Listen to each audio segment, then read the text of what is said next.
Je vais présenter la deuxième résolution, d'accord, sur la question nickel. Donc, la résolution est construite de la même manière. On commence par rappeler des constats historiques. Ensuite, on pose des considérants, c'est-à-dire des orientations politiques. Et enfin, on propose des articles. Qu'est-ce qu'on dit dans le rappel? On dit d'abord que, comme la question foncière, la question du nickel a toujours été au cœur des évolutions politiques du pays. Il n'y a jamais eu d'évolution politique du pays sans une évolution en même temps sur la question du nickel. Ça s'est passé comme ça en 88, après les accords de Matignon, puisqu'après la signature de l'accord de Matignon, Jacques Lafleur a vendu la SMSP aux indépendantistes et à la province Nord.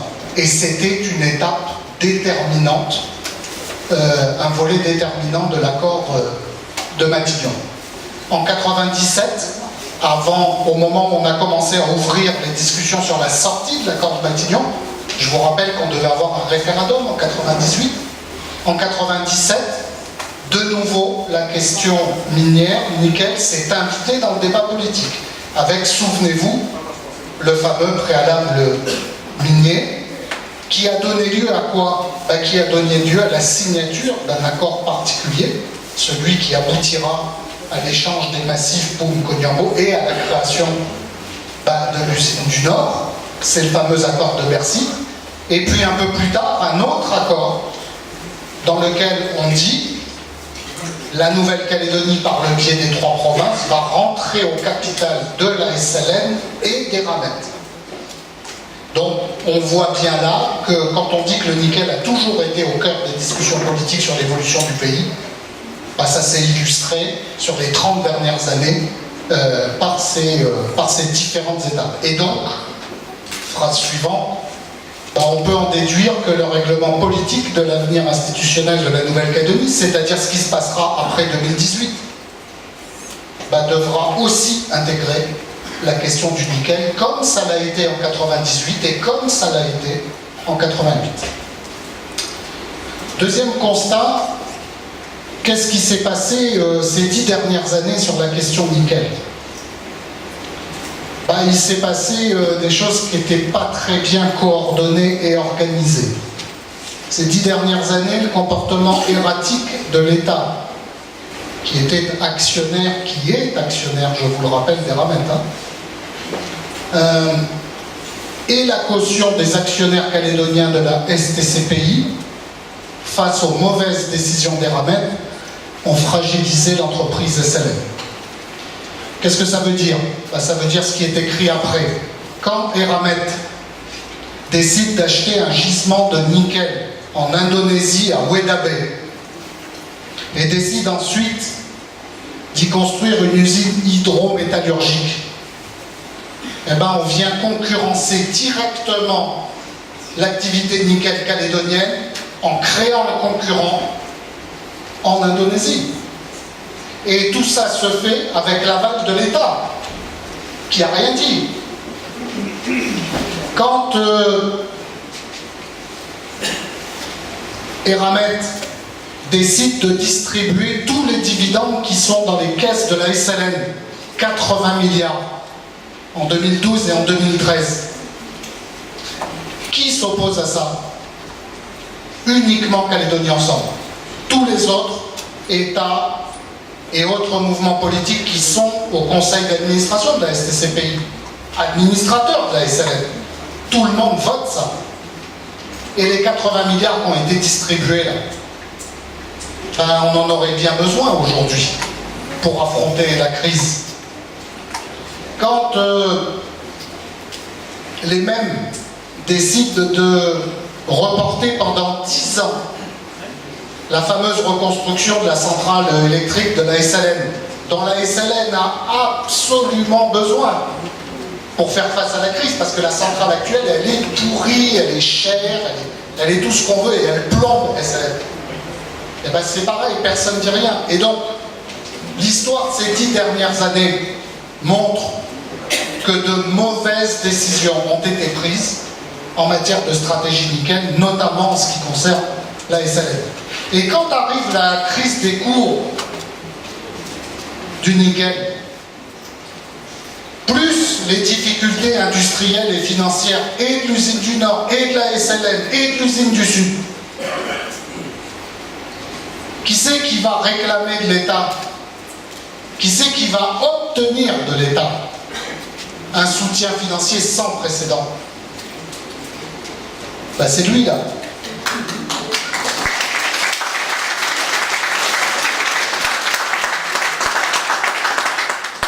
Alors, c'est très bien qu'on ait obtenu 24 milliards de prêts de l'État avalés pour sauver l'usine du Sud. Combien au total pour SLN, Philippe? 24 milliards pour la SLN, pour sauver la SLN, et la prolongation de la défiscalisation de la centrale électrique de l'usine du Nord pour éviter la fermeture. Tout ça, c'est formidable. Mais peut-être qu'on n'aura pas toujours cette chance. Peut-être que l'État ne sera pas toujours là à la prochaine crise, parce qu'il y aura d'autres crises. Hein. Nous le savons tous. L'histoire du nickel, c'est ça. Donc, ce qu'on dit là, c'est qu'il faut peut-être s'organiser maintenant pour, ensemble, indépendantistes et non indépendantistes, collectivités calédoniennes et État, pour être un peu plus clairvoyants, un peu plus prévoyants sur la définition de la stratégie nickel. Parce que le nickel continuera de peser très lourd dans la situation politique de la Nouvelle-Calédonie. Et donc, on passe à la deuxième partie des considérants. Considérant la nécessité absolue de définir une stratégie de gestion, d'exploitation et de valorisation de nos richesses minières.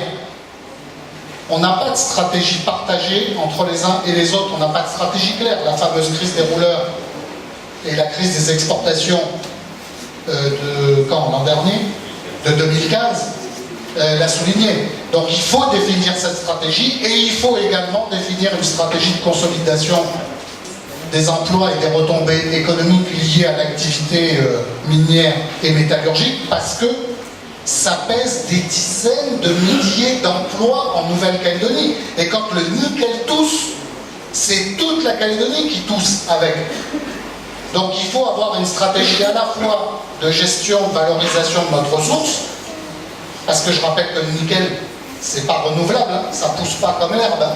Une fois qu'il n'y en a plus, il n'y en a plus.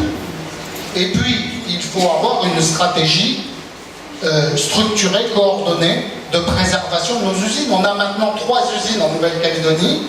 On a des dizaines de milliers de Calédoniens et d'entreprises qui dépendent de l'activité et de la situation de ces 3 usines. Il faut absolument avoir une stratégie pour préserver et gérer ça correctement. C'est ce que veut dire ce premier considérant. Considérant la nécessité de coordonner cette stratégie entre tous les acteurs, c'est-à-dire les usines, enfin les opérateurs, les collectivités calédoniennes, c'est-à-dire les provinces, hein, puisque c'est elles aujourd'hui qui sont actionnaires de ces différentes entités, et l'État, considérant la nécessité de diminuer notre dépendance économique aux fluctuations de l'activité métallurgique et minière, et d'accompagner l'émergence d'activités alternatives au nickel. Ça veut dire quoi? Ça veut dire il faut essayer d'anticiper les crises. C'est-à-dire mettre un peu de cacahuètes de côté, parce qu'on sait que tôt ou tard, on va avoir une crise. Et puis surtout, il faut utiliser ça pour développer d'autres activités et moins dépendre du nickel dans les années à venir. Considérant, comme dans la première résolution, l'impérieuse nécessité d'éclairer le jour d'après le référendum de 2018 sur la question minière et métallurgique, sur laquelle des convergences doivent être établies, le Conseil politique de Calédonie Ensemble, réuni ce jour, a adopté la résolution suivante. Donc, article 1er, le Conseil politique demande à ce que toutes les initiatives utiles soient prises dans le cadre du dialogue politique nécessaire à la préparation de la sortie de l'accord de Nouméa, pour que soient arrêtés les principes directeurs de la stratégie de gestion, d'exploitation et de valorisation partagée de nos ressources minières. Autrement dit, on ouvre des discussions politiques entre les uns et les autres et on se met d'accord sur une stratégie et des principes qui permettent de ne pas nous opposer après le référendum sur ce sujet. Cette stratégie intégrera également les fondements d'une politique commune de consolidation des emplois et des retombées économiques liées à l'exploitation du nickel.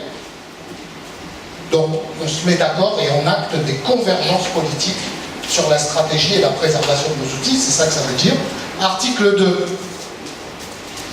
Dans ce cadre, donc dans le cadre de ces discussions politiques, le Conseil politique de Calédonie Ensemble demande à ses dirigeants d'engager les actions nécessaires afin que soit renégocié le pacte d'actionnaires STCPI Eramet du 12 décembre 2000, conclu en application des accords passés entre le gouvernement français et les partenaires calédoniens de l'accord de Nouméa, les 10 février 1999 et 17 juillet 2000.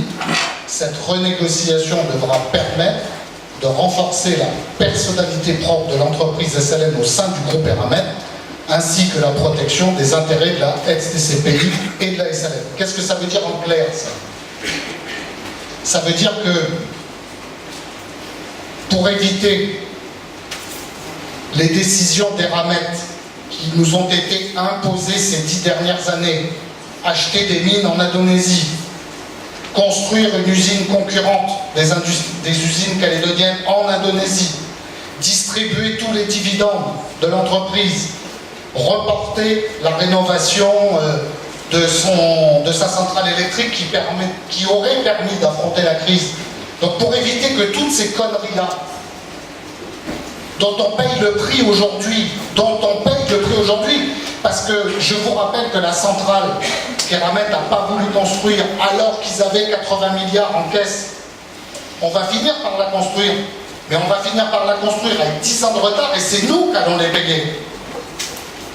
Qu'allons la payer alors qu'on avait l'argent dans les caisses de la SLN pour le faire.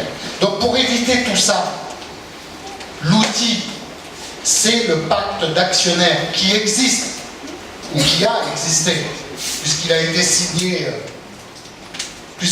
signé en 2000, précisément pour qu'on se mette tous d'accord sur la gouvernance de la SLN et la préservation de nos intérêts au sein de la SLN. C'est ça que ça veut dire. Or, ce pacte d'actionnaires, qui a été signé une première fois, je parle sous le contrôle de Philippe, pour une durée de 5 ans et qui devait être renouvelé, en réalité, depuis plusieurs années maintenant, il est reconduit juste d'année en année et il est quasiment plus appliqué. Donc il faut dépoussiérer tout ça et utiliser cet outil-là, c'est ça que ça veut dire, pour garantir la protection de nos intérêts au sein de la SLN. Article 3, le Conseil politique du mouvement propose l'ouverture de discussions politiques sur la constitution d'un fonds pour les générations futures, alimenté à partir d'une quote-part des recettes générées par l'exploitation de nos ressources minières. Donc ça, c'est le moyen à la fois de se protéger des hauts et des bas. Qu'est-ce que ça veut dire? Ça veut dire que quand les cours sont très hauts, que tout le monde gagne beaucoup d'argent, on en prend un peu et on en met de côté. Et ça peut aller très vite. Et par contre, quand les cours sont très bas et que tout le monde tire la langue, là, on diminue le prélèvement à quasiment rien, quelque chose de symbolique. Et comme ça, on constitue une caisse qui a vocation à permettre d'une part d'avoir les moyens lorsque la crise vient, et d'autre part à financer d'autres activités pour nous permettre de moins dépendre donc des cycles et des fluctuations du cours du nickel. Donc voilà, vous avez, on vient de vous présenter, Nicolas et moi, ces deux propositions de résolution qui ont vocation donc à préparer l'après-référendum en trouvant des convergences entre indépendantistes et non-indépendantistes sur ce qui nous rassemble ou sur ce qui peut nous rassembler, c'est-à-dire à la fois une politique foncière et une politique nickel claire.